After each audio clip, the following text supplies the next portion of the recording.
My husband's very quiet, very introverted. He doesn't like to chat. And so, you know, men only have so many words that they can use in a day. And he uses his up at work. And then comes home and has nothing to say to me and just gets in a big chair and stares into space. And I need people. I need to talk, Curtis. So I stand in the kitchen and just talk to myself. And then we go to get in the bed, and of course then he knows me.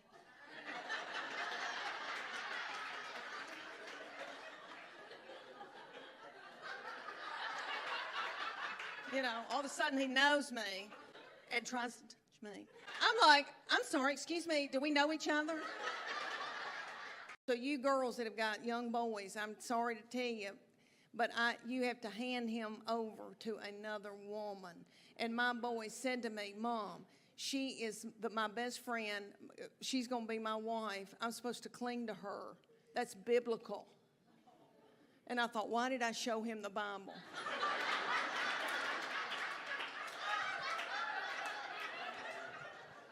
But there was no cussing. And I said, nobody's going to cuss in this house. And when I mean cuss, like the F word, F-A-R-T, no, ma'am. No, ma'am.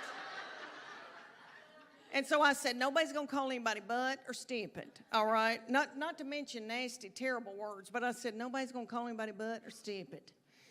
They did exactly like I told them. Those first two would have never uttered a word. That third one came along. It started out with spell cussing. She'd come in a room and go, what the H? She calls my husband Chuck. His name is Chuck. She'd go, Chuck, you a-hole.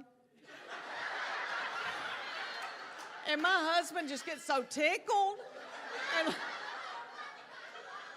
And then she'd come in a room and go, what's up, mofos? I can't even think about going on one of these trips until I can get through Christmas. And I don't mean to sound like everything falls on me, but everything falls on me. I love my family, but they don't do anything to help me. I do all the decorating, the cooking, the cleaning, the wrapping, the shopping, all that. Last year, on December the 24th, my husband said to me, can I help you do anything?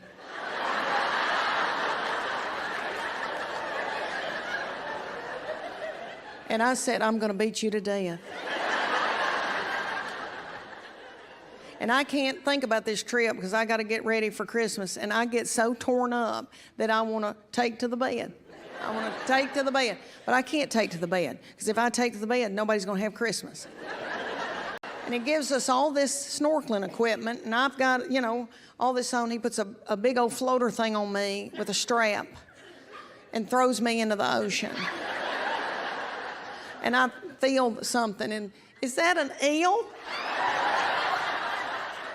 Is that an eel? And then my husband floats up to me. He's got on a big pair of goggles, big thing in his mouth, takes that thing out and looks at me and says, you want to do it?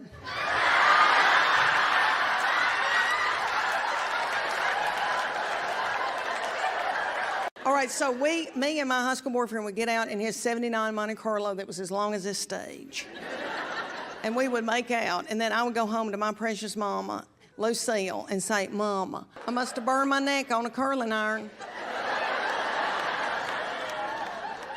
And she knew that was crazy, but anyway, if I said to my husband, Chuck, suck my neck. Suck my neck, Chuck. As hard as you can. Until you put a bruise on me. If I said that to him, I think he would have a heart attack. But he'd do it. He'd do it. I've got a good friend that has been through a divorce, and I've watched her go through this, and she's really doing well. She's doing great. She's quit eating bread. And She's doing setups in the living room, and she looks like a movie star, and she wants a man. She's ready to get out there and get another man, and it is on like Donkey Kong. And I've sat here, watched her go through this, and I thought, oh my Lord, if I had to get out here and get a man at 57, after I've eaten all this Jell-O.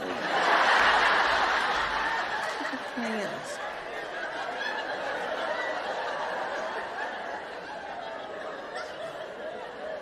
It would take $1,000 just to groom what all I've got going on.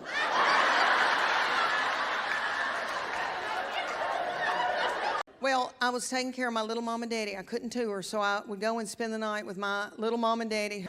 And my little mama had to have soft foods there for a while, so that's why I got on that Jell-O kick. And I sat there and ate all that with my little mama, and then all of a sudden my stomach was laying on my legs.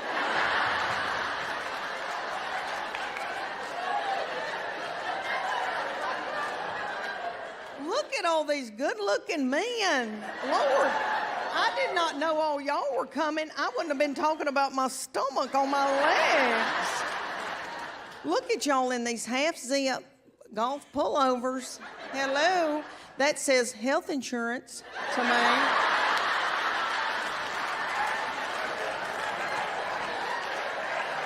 She enjoys office work. And for Santa Claus this past Christmas, she wanted a filing cabinet. And that's what she wanted. And she likes, big tape dispensers and all that kind of stuff. And in our house, she has offices set up all over our house. And she's always talked to herself. And we like to sneak and watch her because she'll be doing office work. And she has her little Barbie phone and cell phones and old cordless phones, and she'll be calling people up and chewing them out over the phone. She says, well, if you can't get this order in, I'm taking my business elsewhere. She says she wants to work for Geico when she gets older. For her 8th birthday, you know how mamas will call you and say, what's she into? What can I get her? And I said, well, she needs office supplies. Okay, are there any teachers in here? Okay, we didn't hear them clap big because they raised their hand. I don't know how y'all do it. God did not call me to do it. If I was a teacher, I'd be running out this highway with my bra on the outside of my clothes. My teachers for my children were wonderful and helped me so much, and they like me, and I love them, and they invited me on every field trip. They did. I got to go on every field trip with 3 children, and y'all know why they invited me? Because I'm fun. And I'm not a butthole. So if you're not getting invited on the field trips,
not believe in fancy cars. He doesn't think anybody needs a nice car.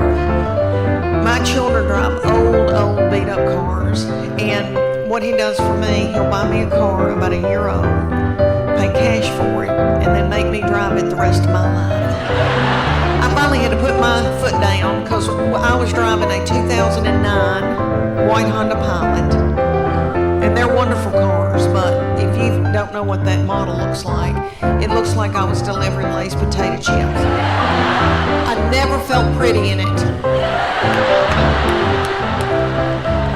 It had over 239,000 miles on it when lights started flashing in it saying, "Get out, Leanne, get out."